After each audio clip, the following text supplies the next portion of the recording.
About 800,000 years ago, I wasn't around then, a gigantic asteroid soared through space and plummeted toward Earth. It slammed into our planet with enormous force.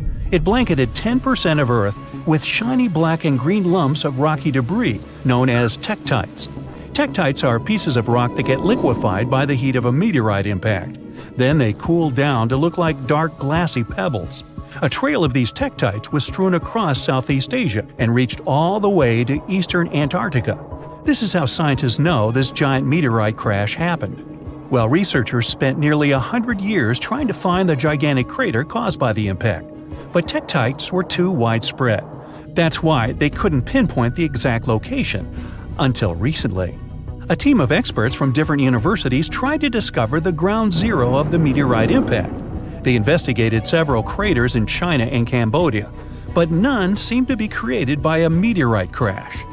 The experts then decided to investigate Laos. It's a country where they discovered the largest and most concentrated number of tektites. After ruling out all visible craters, the team came up with a new theory. What if the crater is hidden by something? In search of the potential crater, the scientists measured gravity readings at different locations all across Laos. At the site of an ancient volcanic eruption, below thick, dense layers of cooled volcanic lava, they discovered a severe gravitational anomaly. It turned out to be a large, elongated crater, over 300 feet deep and spreading 8 miles wide and 11 miles long. Based on the location and the crater's enormous size, scientists believe this is the impact site of the ancient meteorite. Meanwhile, over 2 billion years ago, long before the age of dinosaurs, Earth was struck by one of the largest asteroids to ever hit our planet. The asteroid was approximately 6 to 9 miles across and created the biggest impact crater on Earth. This is the Vredefort crater. You can find it in present-day South Africa. When it was formed, it had a gigantic diameter of 186 miles.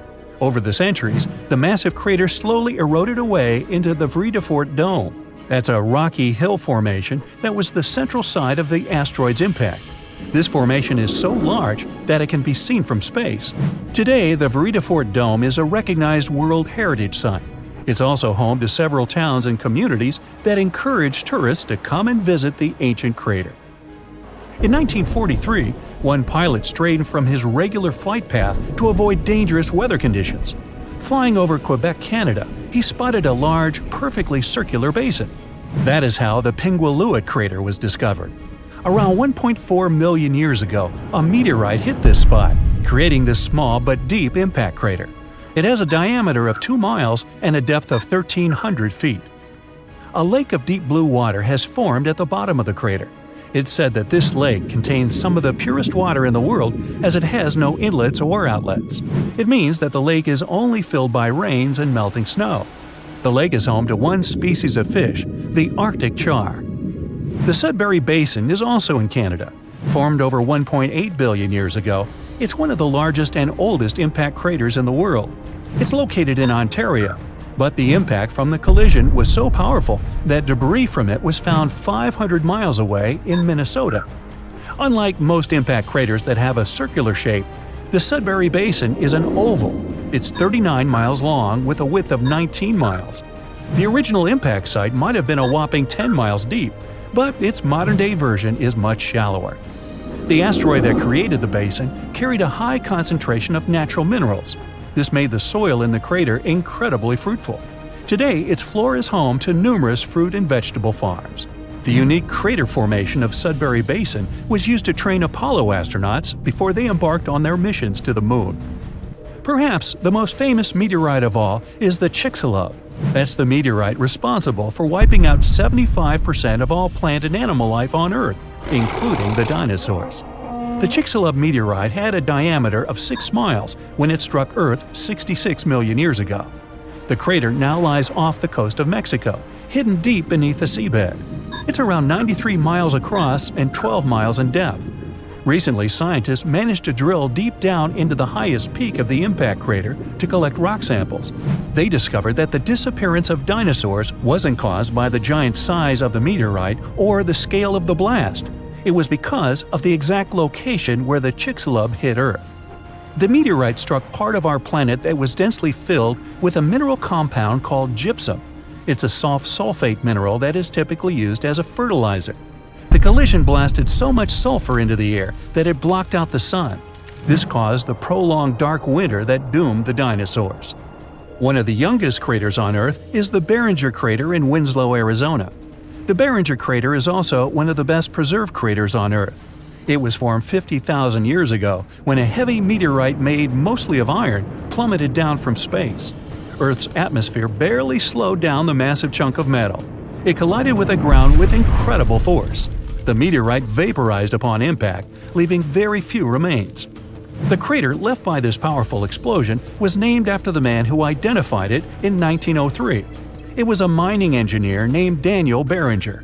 The diameter of the crater is 3,900 feet and it goes 560 feet deep.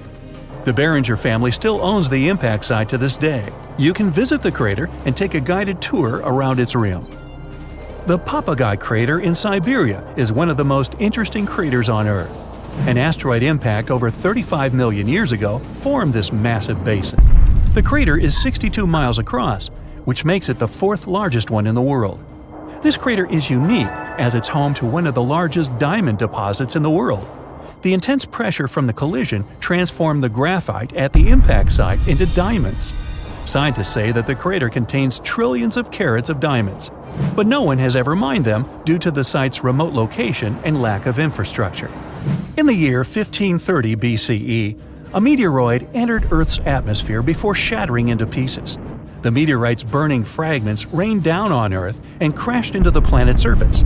As a result, a group of craters appeared on a small Estonian island, Saaremaa. The largest crater is a 360-foot wide perfect circle. It's 70 feet deep and filled with blue water. 8 smaller craters that appeared during the collision can be found within a half-mile radius of the largest crater. The impact of the meteorite fragments caused the trees on the islands to catch fire. Almost all forests burned down. Luckily, the woodlands have now grown back and the craters are a popular hiking destination for tourists. A meteorite struck the area we now know as Quebec, Canada, around 200 million years ago. This collision created the 6th largest impact crater in the world.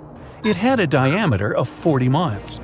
Over the century, the outer rim of the crater has filled up with water. It's now known as Manicouagan Reservoir. The impact crater lake is so large it can be seen from space, and its strange shape gave the lake its nickname, the Eye of Quebec. The oldest meteorite crater in the world is in Western Australia. The Yarabuba crater is 2.2 billion years old. Well, that gets my vote for the best crater name. The impact site is so ancient that the original crater has completely eroded away. Yarabuba's diameter was around 19 to 43 miles. Scientists managed to figure out the age of the impact site by analyzing the ancient crystals and minerals found within the crater.